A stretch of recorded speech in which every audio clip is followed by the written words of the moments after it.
Aragami 2 is a ninja stealth game released in September 2021. That's 5 years after the first game, and they have made huge improvements to the gameplay in the world, and we are here to talk about it. The original Aragami game had such a unique stealth gameplay which is quite hard to describe but somehow worked surprisingly well. Do you know how many VR games have like a teleporting system to move you around? Well, the first Aragami game pretty much had a similar feeling, except it wasn't VR. The player could still move around freely, but the main purpose of the game was sticking to the shadows and becoming practically invisible to enemies and teleporting between them using shadow skills, practically like how the VR works. Aragami 2, however, feels leaps ahead of the first game, and what I love the most about it is it feels insanely similar to a classic game that many people have probably forgotten about, but it has always remained one of my favourite games ever, and that is Tenchu Z. Aragami 2 is the closest I have gotten to a Tenchu game-like experience in nearly 2 decades.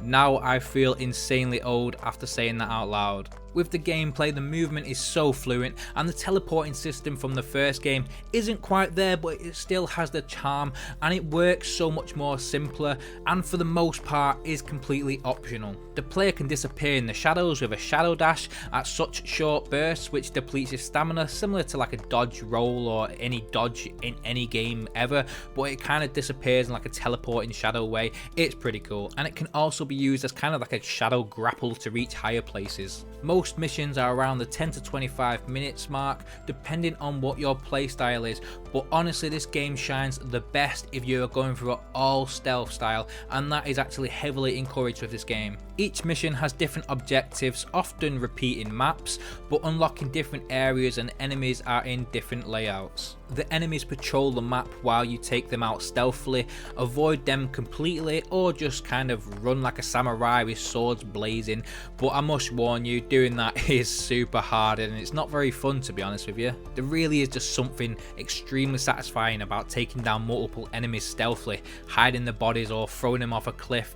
The way I can actually describe it is just feeling like a ninja. With the stealth, you don't even need to be lethal if you want to avoid violence by using a non-lethal takedown, but personally I'm not even sure why that is part of the game, because I just want to kill everyone. The only use I actually had that is in some missions where you have to capture a target alive. That's when you kind of stealth him, take the non-lethal takedown, and then carry him back to the checkpoint. One of the best parts about the stealth takedowns is that there is so many different ways you can do it, and yet again that is similar to Tenchu Z. One of the best games ever. Enemies can be stealth killed from dangling from a cliff, hiding behind a wall, or even from the air. Pretty much any direction of attack you can think of, and there is a really cool animation for it, and yes, it gets the job done.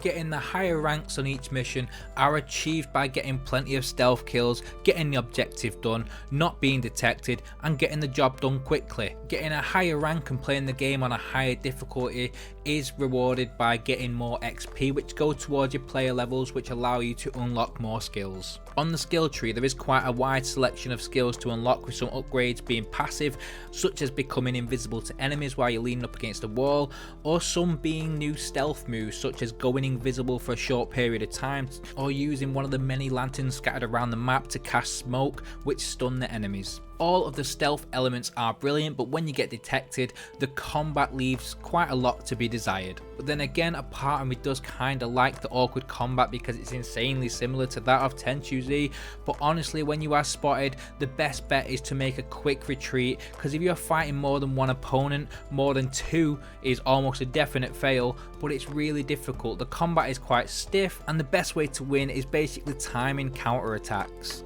With the combat, you really need to be reserving of your stamina, because if you get impatient, it is almost certain death, especially on the higher difficulty levels where 1 or 2 hits and you are done for. But don't let that put you off. I know it sounds like I'm being quite negative towards the combat, but I'm gonna be honest with myself, it's actually better than Tenchu Z's combat, and you know how much I love that game. For me though, the combat still has some funny elements, especially when playing co-op. The game has full support for crossplay online, where you can work together as a team to complete missions, which is part of the story, so you can get through the whole game on co-op, which is great. Working together as a team, stealthily taking everyone out is great. You go left, I go right.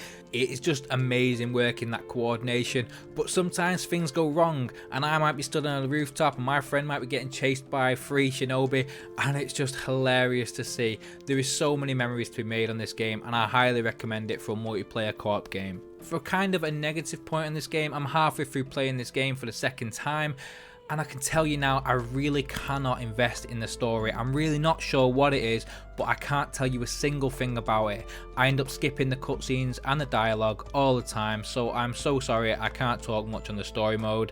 But honestly, not being able to say anything about it might already be saying a lot about it. So if you plan on picking up this game, I can tell you now, you're most likely not picking it up for the storyline. Aragami 2 has secrets hidden in levels which help you level up and gain access to new items and gear, which can be equipped or purchased from the main village area where they have different item shops and you can change the palette colour of your armour. The ninja items such as shurikens and health potions can be equipped before a mission, but personally I don't really use many of the items. I just intend to play the game without being spotted.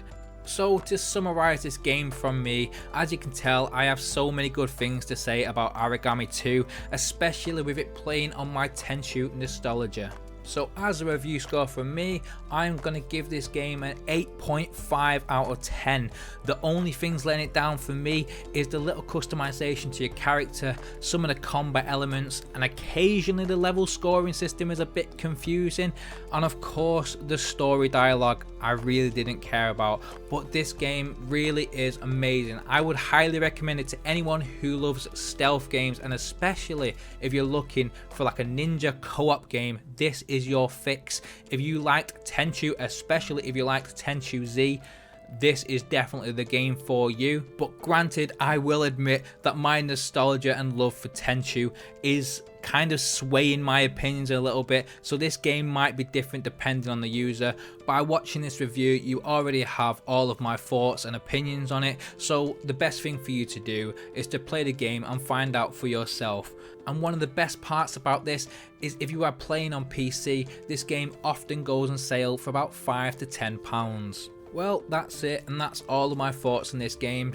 If you like this review, please give it a like, subscribe and comment, do whatever you can to help me out in the algorithms. If you've got any more games you would like me to review, please let me know in the comments and I'll check them out. Try and maybe give me something a bit different from what I normally play, because it kind of gives me a challenge then. And if you like honest opinions on games, then go check out my channel and check out some of my other reviews, and hopefully you find something that you like. It's Mark from Modern Tech. Thanks for watching. He's just parried me. Do you need some help? Yeah.